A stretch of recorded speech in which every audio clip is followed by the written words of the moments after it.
Elena Rodriguez stood before the ornate mirror in her bridal suite, her wedding dress hanging like a ghost behind her. The ivory silk that had once represented hope now felt like a mockery. 3 hours ago, she had discovered her fiancé Marcus Chen in the arms of her maid of honor, Jessica Williams. The betrayal cut deeper than any knife could, leaving her heart shattered and her faith in love destroyed. The wedding venue buzzed with activity below. 200 guests waited in the chapel, unaware that their bride had no intention of walking down the aisle. Elena's mother, Carmen Rodriguez, had been knocking on the door for the past hour, pleading with her daughter to reconsider. Her father, Miguel Rodriguez, stood guard outside, turning away well-meaning relatives who wanted to offer comfort. Elena's best friend since childhood, Sarah Thompson, sat quietly in the corner of the room. She had been the one to discover Marcus and Jessica together in the hotel's storage room. The image was burned into Sarah's memory, Marcus pressing Jessica against the wall, their lips locked in passionate betrayal just hours before he was supposed to pledge his eternal love to Elena. "You don't have to go through with this," Sarah whispered, her voice barely audible above the commotion outside. "No one would blame you for walking away." Elena touched her grandmother's pearl necklace, the one that had been passed down through 3 generations of Rodriguez women. Each pearl represented a story of love, loss, and resilience. Her grandmother, Isabella Rodriguez, had worn these pearls when she fled Spain during the Civil War, carrying nothing but hope and determination. The wedding dress cost $12,000, a sum that had taken Elena's family months to save. Her parents had worked double shifts at their restaurant, La Rosa Bonita, to afford this day. The guilt of their sacrifice weighed heavily on her shoulders, but the thought of marrying Marcus after what she had witnessed made her stomach turn. Outside the window, the city of New Orleans stretched before her. The French Quarter called to her with its promise of anonymity and freedom. She could disappear into the crowd, lose herself in the jazz music and bourbon-soaked nights. The idea of running away had never seemed more appealing. Marcus Chen had been her college sweetheart, the ambitious law student who had swept her off her feet with his charm and promises of a bright future. They had planned this wedding for 2 years, choosing every detail with care. The flowers were white gardenias, Elena's favorite. The menu featured both Mexican and Chinese cuisine to honor their heritage. The band was supposed to play their song "At Last" by Etta James for their first dance. All of it now felt like elaborate lies. Jessica Williams had been Elena's maid of honor by choice, not obligation. They had been friends since high school, sharing secrets and supporting each other through heartbreaks and triumphs. Jessica knew Elena's deepest fears and greatest dreams. She knew that Elena's greatest fear was being abandoned, stemming from when her biological father had left when she was 7 years old. Miguel had adopted her when he married her mother, but the scars of abandonment ran deep. The betrayal felt deliberate and cruel, as if Jessica had specifically chosen to exploit Elena's vulnerability. Elena's phone buzzed constantly with messages from concerned friends and family members. Her cousin Maria had flown in from Mexico City specifically for the wedding. Her college roommate, Amanda Foster, had taken time off from her job as a nurse in Chicago. Everyone had made sacrifices to be here, and Elena felt the weight of their expectations. But she also felt something else stirring within her, a strange sense of liberation. For months, she had ignored the small signs that something was wrong. Marcus had been working late more often, taking mysterious phone calls, and showing less interest in their wedding plans. She had attributed it to pre-wedding stress, but now she realized she had been willfully blind. The sun was beginning to set over New Orleans, casting long shadows across the hotel room. Elena made a decision that would change the course of her life forever. She would not marry Marcus Chen. She would not pretend that love could survive such betrayal. Instead, she would leave, not in shame, but in dignity. She began to pack a small bag with essentials: her passport, some cash she had saved for their honeymoon, and a few precious items including her grandmother's ring. The wedding dress would stay behind, along with the life she had planned but no longer wanted. Sarah watched her friend with a mixture of admiration and concern. "Where will you go?" "I don't know yet." Elena replied, her voice stronger than it had been all day. Somewhere far from here, somewhere I can start over. As she prepared to leave, Elena heard a commotion in the hallway. Marcus's voice carried through the door, desperate and pleading. He had discovered that Jessica had confessed everything to Elena. Now he wanted to explain, to apologize, to somehow undo the damage.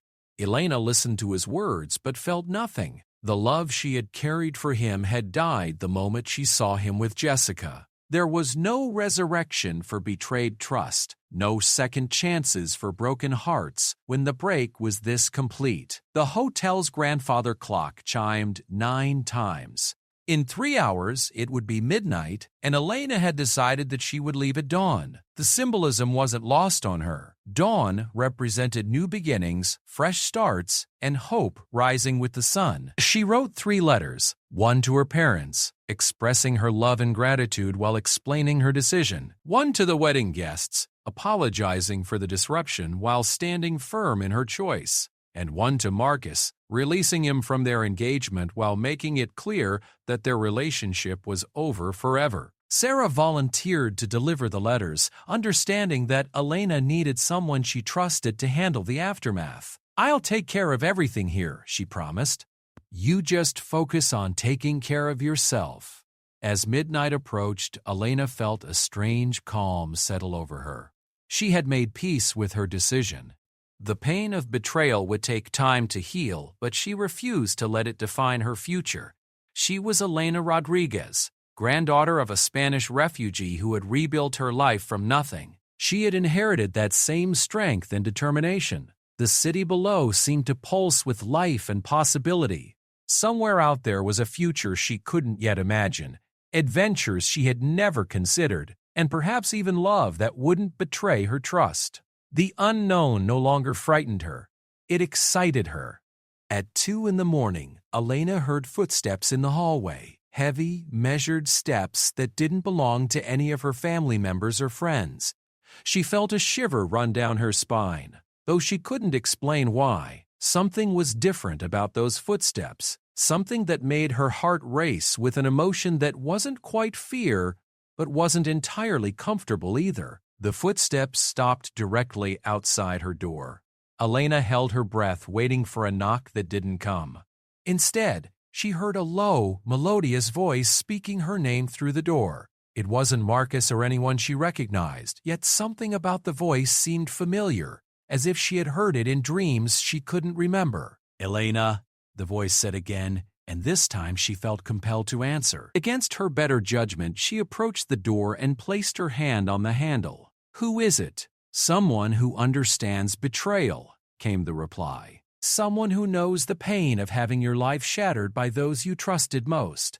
Elena's rational mind told her not to open the door. It was 3 a.m, and she was alone except for Sarah, who had fallen asleep in the chair by the window. But something about the stranger's words resonated with her broken heart. What do you want? She asked through the door. To offer you a choice, the voice replied. A real choice, not the illusion of choice that others have given you today. Elena's hand trembled on the door handle. She thought of Marcus downstairs, probably drunk and wallowing in self-pity. She thought of Jessica, who had destroyed a friendship that had lasted over a decade. She thought of all the people who would judge her for running away instead of facing the humiliation head on. Who are you? She whispered. My name is Damian Blackwood, the stranger replied, and I've been waiting a very long time to meet you, Elena Rodriguez.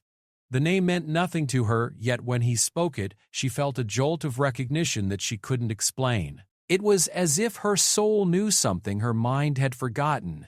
I don't know you, she said. Though even as the words left her lips, she wondered if they were true. Perhaps not in this life, Damian replied cryptically. But souls recognize souls, even across centuries. Elena's hand turned the door handle before she fully realized what she was doing. The door opened to reveal a man who seemed to step out of a gothic novel, tall and lean, with dark hair that caught the hallway lights like black silk. His eyes were the color of storm clouds, shifting between gray and blue depending on the angle. He wore an expensive black suit that looked like it had been tailored specifically for his frame, but it was his presence that truly struck her. He carried himself with an authority that seemed ancient, as if he had commanded respect long before he had walked these modern hotel corridors. There was something both dangerous and protective about him, like a wolf who might devour you or defend you, depending on his mood. "You're leaving at dawn," he said, and it wasn't a question. Ella nodded, unable to find her voice. "Good," Damien continued, his lips curving into a smile that revealed teeth that seemed unusually sharp in the dim hallway light. "Running away takes courage when you're running towards something better, not just away from something painful." "How do you know I'm not just being a coward?" Elena asked, finding her voice at last. "Because cowards marry men they've seen betray them," Damien replied simply. "Brave women choose the unknown over the unbearable." His words hit her like a revelation. For hours she had wrestled with whether she was making the right choice or simply taking the easy way out. But Damien was right. Staying would have been the cowardly option, the path that avoided difficult decisions and uncomfortable truths. "Why are you here?" she asked. "Because dawn approaches," he said, glancing toward the windows where the first hints of morning light were beginning to appear. "And you shouldn't travel alone." Elena felt a flutter of something that might have been fear or might have been excitement. "You don't even know me." "I know enough," Damien replied. "I know you're strong enough to leave behind everything you thought you wanted in pursuit of something real.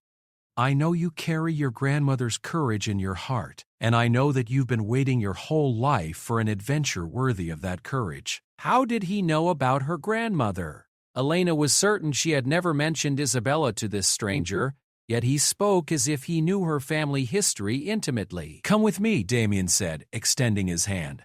"I can show you a world where betrayal becomes strength, where heartbreak becomes wisdom, and where the darkness you're feeling right now becomes the foundation for something extraordinary. Teddy."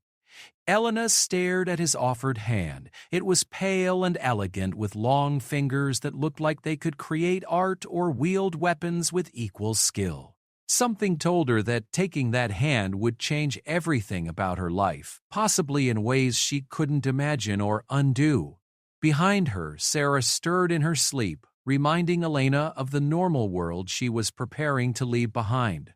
Ahead of her, Damien waited with infinite patience, as if he had all the time in the world.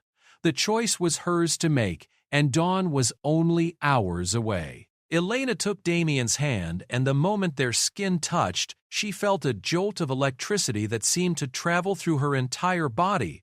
His hand was cold, but not unpleasantly so, like marble that had been kept in shadow. The sensation was both strange and oddly comforting. "Where are we going?" she asked as he led her down the hotel corridor. "Away from here," Damien replied, his voice carrying an authority that made her trust him despite every rational thought screaming warnings in her head. "To a place where you can heal without judgment, where you can discover who you really are when you're not trying to be what others expect." They moved through the hotel like shadows, avoiding the main elevators and taking a service stairway that Elena hadn't known existed. Damien seemed to know the building's layout intimately, guiding her through passages and doorways with the confidence of someone who had mapped every escape route. "How do you know this hotel so well?" Elena asked as they descended the narrow stairs. "I've been staying here for some time," Damien replied evasively. "I had business in New Orleans that required a certain level of discretion." Elena didn't press for details, though something about his answer felt incomplete. There was more to Damien Blackwood than he was revealing, but she found that she didn't care. For the first time in hours, she felt alive instead of numb, curious instead of devastated. They emerged into the hotel's underground parking garage, where a sleek black Mercedes waited in the shadows. The car looked expensive and well-maintained, with tinted windows that reflected their images like dark mirrors. "This is yours?" Elena asked, running her fingers along the car's smooth surface. "One of them," Damien replied, opening the passenger door for her.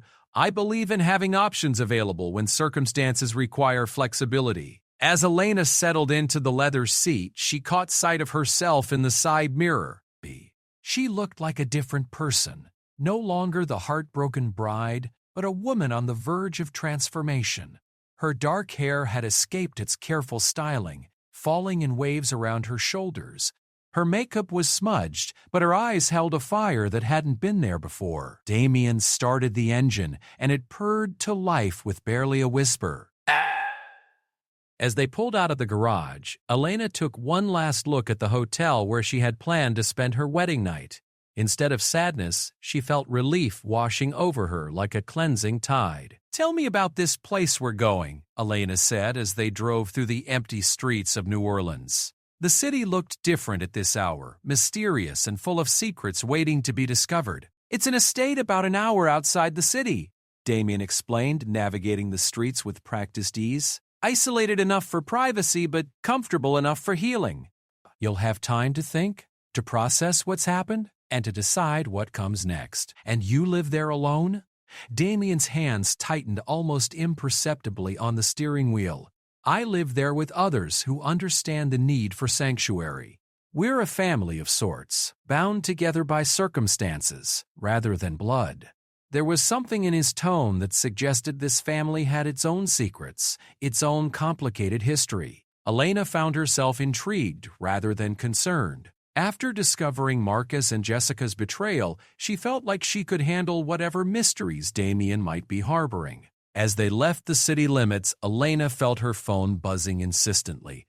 Text messages from her mother, missed calls from Marcus, voicemails from concerned friends. The digital tethers of her old life were trying to pull her back, but she found it easy to ignore them. "Shouldn't you let someone know you're safe?" Damien asked, though his tone suggested he already knew her answer. "Sarah will figure it out," Elena replied, turning off her phone. "She knows I need space to process everything." "And your family?" Elena thought of her parents, probably awake and worried sick about their daughter's sudden disappearance. The guilt was real, but so was her need for independence. "They raised me to be strong and independent, Daddy. They'll understand, even if it takes time." The landscape outside the windows gradually changed from urban sprawl to rural countryside. Ancient oak trees lined the road, their branches forming a canopy overhead that blocked out most of the starlight. Moss hung from the trees like ghostly curtains, giving the scenery an otherworldly quality that matched Elena's surreal circumstances. "This area has a lot of history," Damien said, his voice taking on the cadence of a tour guide. "Some of these plantations date back to the early 1800s. The land has seen its share of tragedy and triumph, love and loss." "Do you believe in ghosts?" Elena asked impulsively, surprising herself with the question. Damien's laugh was low and musical. "I believe the past never truly dies. It lingers in places and people, shaping the present in ways we don't always understand." His answer was both philosophical and evasive, adding to the growing list of mysteries surrounding him. But Elena found that she didn't mind the uncertainty. After months of planning every detail of her wedding, of knowing exactly what her life would look like for the next 5 years, the unknown felt refreshing. They turned onto a private road marked only by a wrought iron gate that opened automatically as they approached. The driveway stretched for nearly a mile through perfectly maintained gardens that seemed to glow in the moonlight. Night-blooming jasmine filled the air with its intoxicating fragrance, and Elena caught glimpses of fountains and statuary that suggested serious money and refined taste. "How long have you lived here?" Elena asked as an enormous mansion came into view. It was a stunning example of antebellum architecture, with white columns and wraparound porches that spoke of gracious southern living. "Longer than you might expect," Damien replied cryptically. The mansion was beautifully preserved, with warm lights glowing in several windows despite the early hour. As Damien parked near the front steps, Elena noticed other expensive cars in the circular driveway: a red Ferrari, a silver Jaguar, and what looked like a vintage Rolls-Royce. "Your housemates have good taste in cars," Elena observed. "We appreciate quality in all things," Damien replied, getting out and walking around to open her door.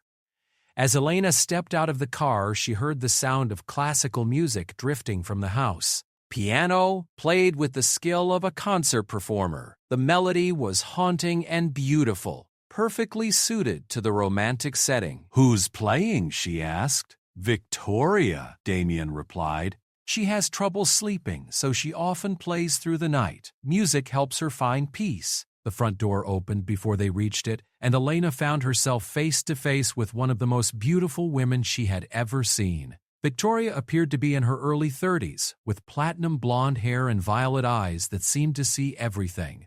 She wore a flowing white gown that looked like it belonged in a different century, and she moved with the grace of a dancer. "So this is our unexpected guest," Victoria said, her voice carrying a slight accent that Elena couldn't place. "The runaway bride who chose freedom over security. Victoria, meet Elena Rodriguez," Damien said.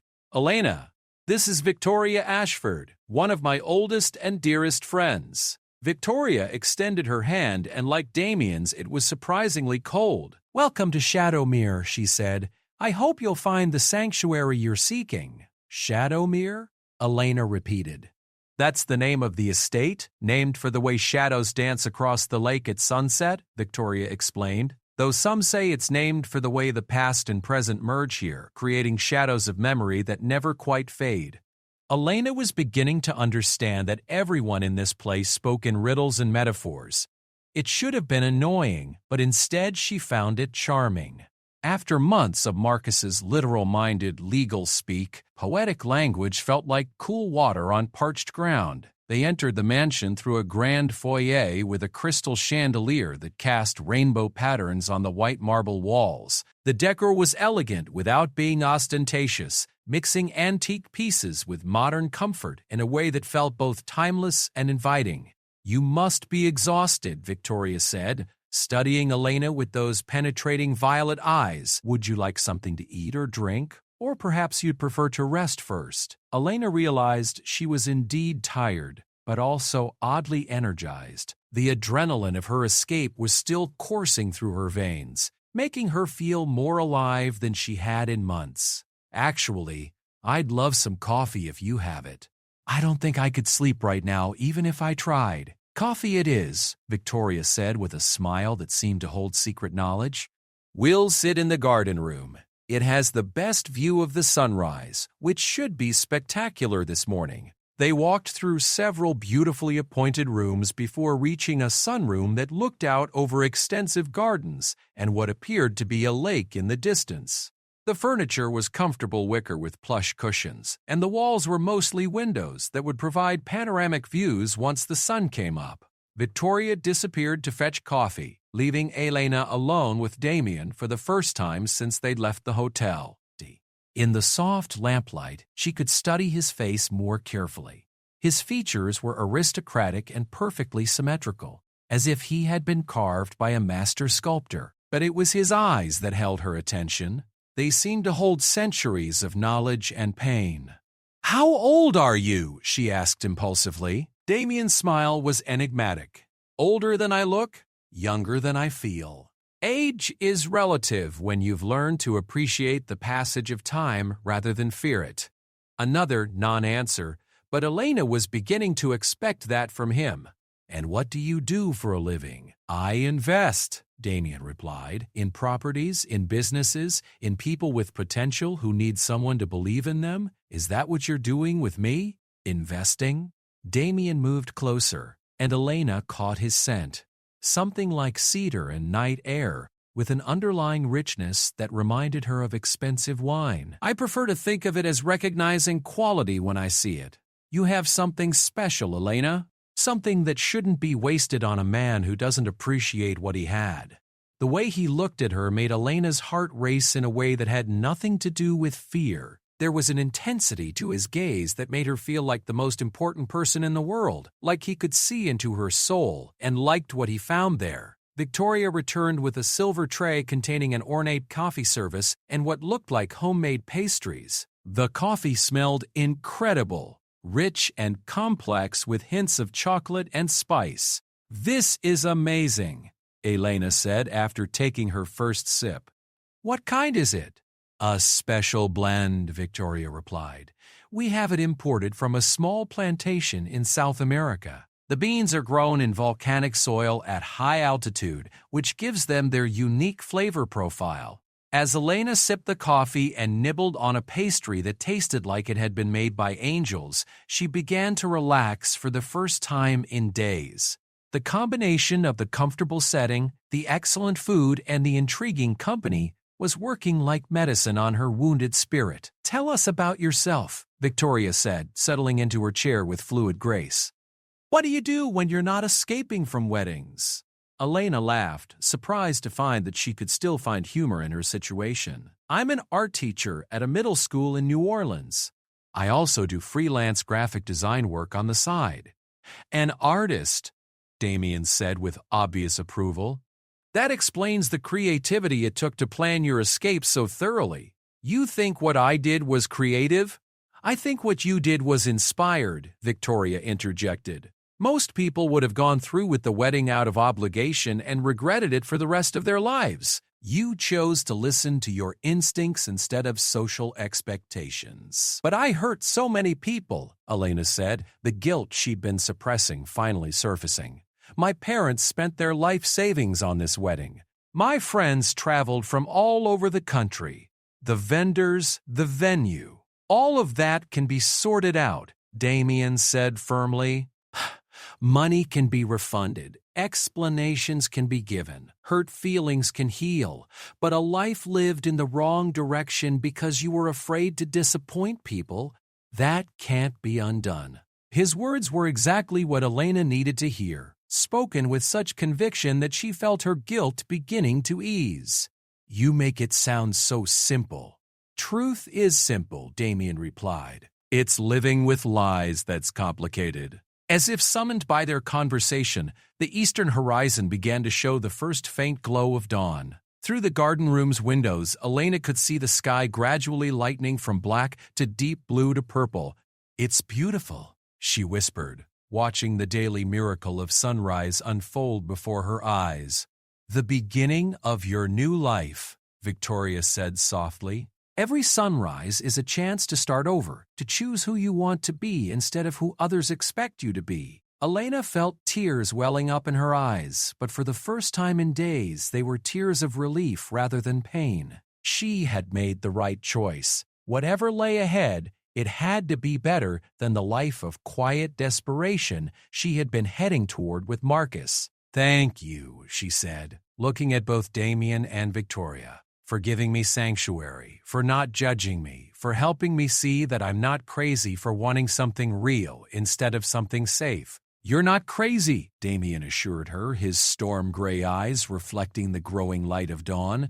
"You're brave, and bravery should always be rewarded." As the sun continued to rise, Elena felt something shifting inside her. The heartbroken, betrayed woman who had stood in that hotel room just hours ago was transforming into someone stronger, someone more authentic. She didn't know what the future held, but for the first time in months, she was excited to find out.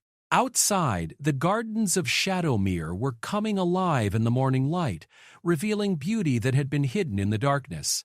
Elena realized that the same might be true for her, that leaving behind the darkness of her old life might reveal beauty in herself that she had never known existed. The transformation had begun, and there was no turning back. 3 weeks had passed since Elena's dramatic escape from her wedding, and life at Shadowmere had settled into a rhythm that felt both natural and surreal. She had been given a beautiful suite on the second floor with windows overlooking the lake, and she had fallen into the habit of watching both sunrise and sunset from her private balcony. The estate's other residents had gradually revealed themselves to be a fascinating collection of individuals, each with their own mysterious past and unique talents. There was Marcus Donovan, a dark-haired Irishman who managed the estate's extensive wine collection and spoke several languages fluently. Catherine Winters, a redhead with emerald eyes who tended the gardens with an almost supernatural ability to make anything bloom. And James Richardson, a quiet man who seemed to read constantly and had an encyclopedic knowledge of history. What struck Elena most about her new housemates was how they all seemed to exist slightly outside of normal time. They slept during the day and came alive at night, gathering for elaborate dinners that stretched until dawn. They spoke casually about events from decades past as if they had witnessed them personally, and they all shared the same pale, flawless complexion and unusually sharp canine teeth. Elena had noticed these details but hadn't put them together into any coherent theory. She was too busy healing from her heartbreak and discovering parts of herself that had been dormant for years. Under Victoria's encouragement, she had started painting again, something she hadn't done seriously since college. The estate's library had been converted into a studio space for her, with easels and canvases and more art supplies than she had ever seen in one place. Her work was flowing out of her with an intensity that surprised everyone, including herself. "You're painting like someone who's been freed from prison," Victoria observed one evening as she studied Elena's latest canvas. "All this passion was trapped inside you, waiting for the right moment to emerge." The painting in question was a night scene of Shadowmere's gardens, but Elena had added elements that existed only in her imagination: hidden figures among the shadows, mysterious lights dancing between the trees, and a sense of magic that seemed to permeate everything about this place. "I keep having the strangest dreams," Elena confided as she cleaned her brushes. "Dreams about this place, but from a long time ago. Different clothes, different people, but the same feeling of belonging somewhere extraordinary." Damien, who had been reading nearby, looked up with interest. "Tell me about these dreams."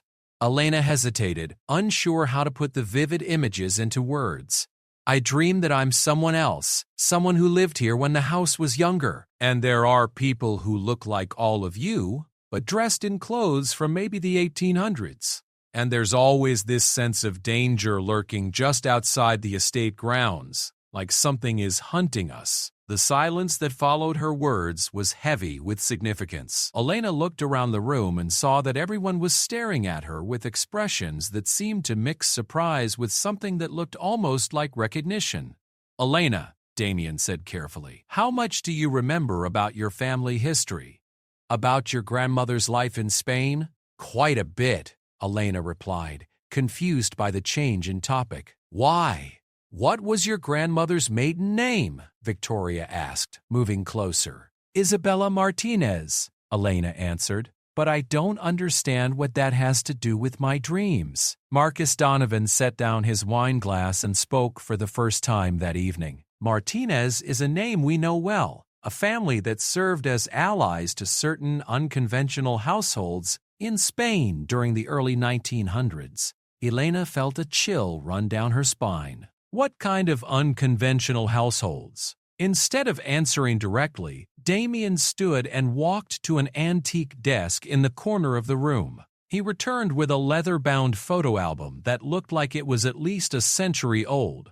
"There's something you need to see." He opened the album to a page near the middle and handed it to Elena. The photograph was sepia-toned and formal, showing a group of people dressed in elegant Victorian clothing standing on the steps of what was unmistakably Shadowmere. But it was one face in the group that made Elena's heart stop. The woman in the photograph looked exactly like Elena. The same dark hair, the same bone structure, the same eyes. She was wearing a white dress and standing beside a man who bore a striking resemblance to Damien. "Who is this?" Elena whispered, though part of her already knew the answer would change everything. "Her name was Elena Martinez," Victoria said softly. "She lived here from 1897 to 1923. She was your great-great-grandmother." Elena stared at the photograph, her mind reeling. "That's impossible. My great-great-grandmother died in Spain during the flu pandemic. My grandmother told me the story hundreds of times." "Your grandmother told you the story she was told," Damien corrected gently. "Elena Martinez did die in 1923, but not from the flu, and not in Spain. She died here, at Shadowmere, under circumstances that her family found difficult to explain." "What circumstances?" Elena demanded, though she was beginning to fear the answer. Instead of responding immediately, Damien walked to the window and gazed out at the moonlit grounds. Elena, what do you know about vampires? The question hung in the air like a challenge. Elena's first instinct was to laugh, to dismiss the suggestion as some elaborate joke. But as she looked around the room at the faces of people she had come to trust, she realized that no one was smiling. Vampires are fictional, she said slowly. Stories, myths, movie monsters. Most myths have roots in reality. Catherine spoke up from her position by the fireplace. Stories persist across cultures and centuries because they're based on truth, even if that truth becomes distorted over time. Elena's heart began to race as puzzle pieces clicked into place. The nighttime schedules, the pale skin, the sharp teeth, the way Damien and Victoria's hands were always cold, the estate's isolated location, the sense of otherworldliness that permeated everything about this place. You're all. She couldn't finish the sentence.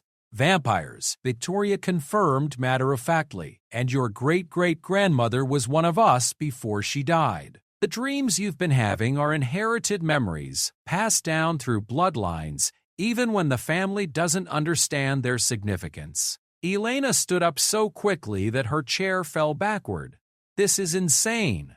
Vampires don't exist. People don't inherit memories. And even if they did, I'm not related to someone who lived here over a century ago. Damien turned from the window, his expression infinitely patient. Elena, think about the dreams. Think about how comfortable you felt here from the moment you arrived. Think about why you trusted a complete stranger enough to leave with him in the middle of the night. That was trauma, Elena protested, even as doubt began to creep into her voice. I was vulnerable and confused. You were recognizing home, Damien corrected. Your soul remembers this place, remembers the safety it represents, remembers the family that exists here. Family, Elena repeated. The man standing next to your great-great-grandmother in that photograph, Victoria said gently, is Damien, the same Damien who found you at the hotel 3 weeks ago. Elena looked at the photograph again, studying the man's face more carefully. The resemblance was unmistakable, but that was impossible unless— How old are you? She asked Damien, her voice barely above a whisper.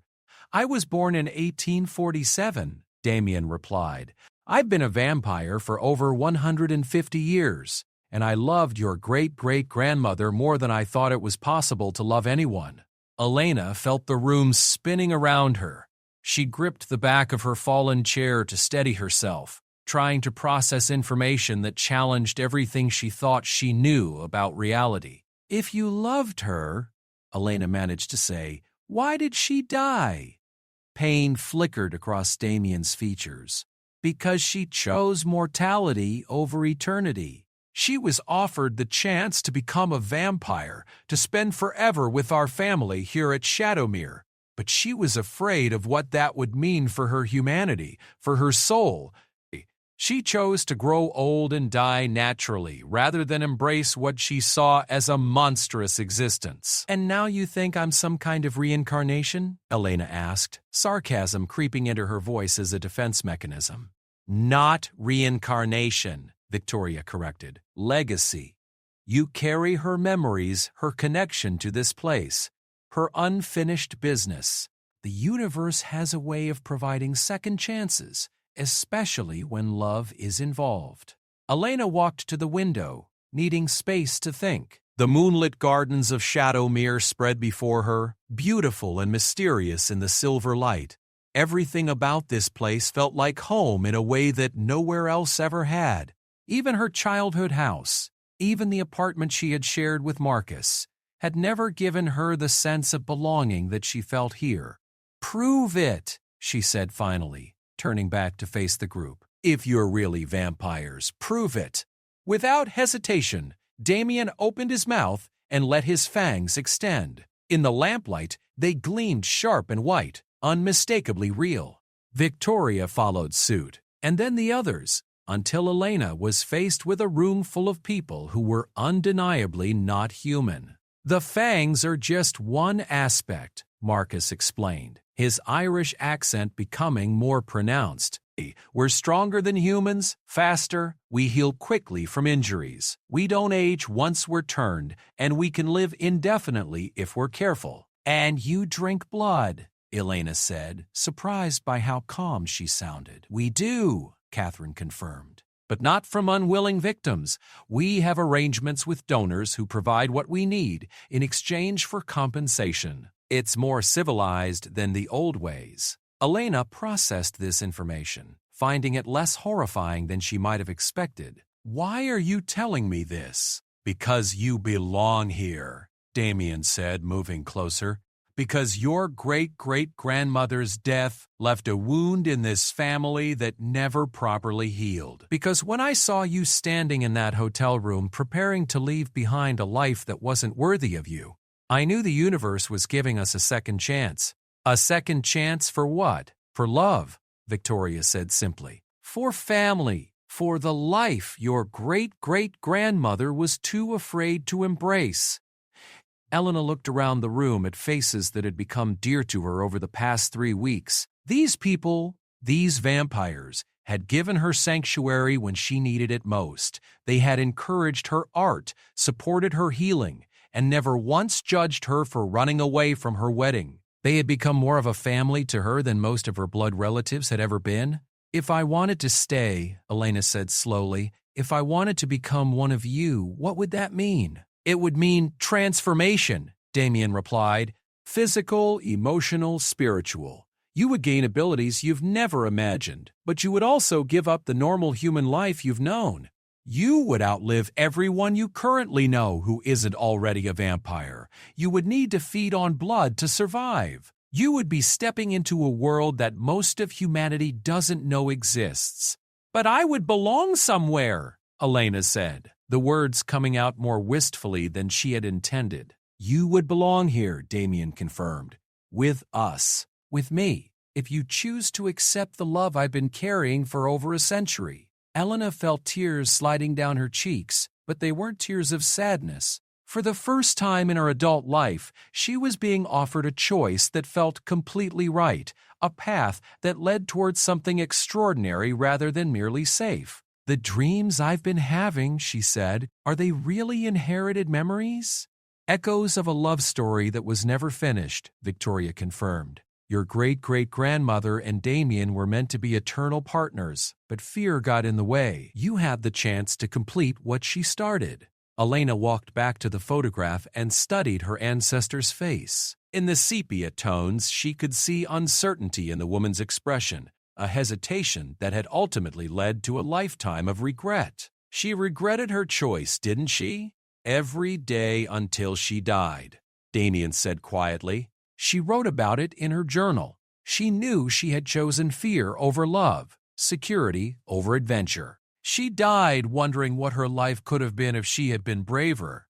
Elena closed her eyes and felt the truth settle into her bones. This was her chance to be braver than her great-great-grandmother had been. This was her opportunity to choose love over fear, mystery over certainty, eternity over the ordinary progression of human life. When she opened her eyes, her decision was made. I want to stay, she said firmly. I want to become part of this family, part of this world. I want to finish what she started. The smile that spread across Damien's face was radiant, transforming his features from aristocratic beauty to something that looked like joy incarnate.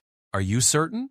Once the transformation begins, there's no going back. I've never been more certain of anything in my life, Elena replied. I spent years trying to fit into a life that never felt right, trying to love a man who didn't deserve it, trying to be someone I wasn't. This feels right. This feels like coming home.